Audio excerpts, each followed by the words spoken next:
What's it actually like being on probation? If you are someone who has been convicted of a crime and you now find yourself on probation, it's also useful for students and graduates who are thinking of coming into the career and you just want an overview of what actually happens when you're on probation. My name is Sarah Edwards. I used to be a probation officer and I worked for the Ministry of Justice for a total of 10 years in various different roles. I now tutor students psychology and criminology, and I also have a coaching program for those of you who want to work on your mindset, your self-belief, and develop a career within probation or within criminology or forensic psychology.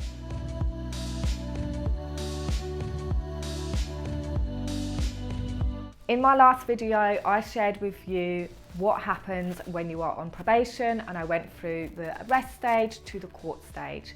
Now I'm going to go through part 2, which is what actually happens on your first appointment when you are on probation. You will have a letter that will tell you where to go. It will be your local probation office. So wherever you live, it's normally in the town centre. That's easily accessible by bus if you don't drive.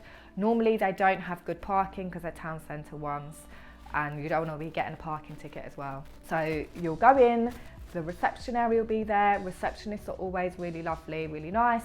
You'll then have to wait in the waiting room and your probation officer will call you down. You will know the name of the probation officer, or you should, because it will be in your letter.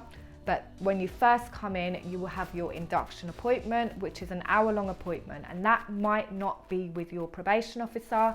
It's normally with a duty probation officer who just does inductions for that day. By this point, you might be a bit tired of explaining your story, what happened, because you've explained it to the police, your solicitor, the report writer when you had your pre-sentence report, if you did. So yes, you may have to go through things again, but this time it's more to figure out, okay, how can we actually help you and move you forward?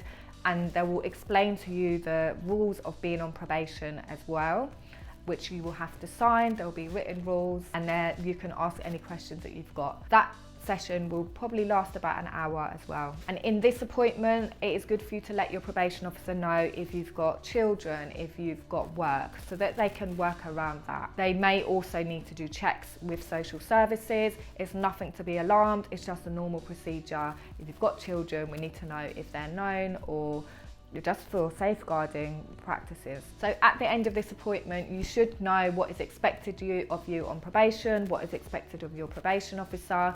You might not know your actual probation officer, hopefully you do, and then you'll be given your next appointment and you will be seen weekly to begin with.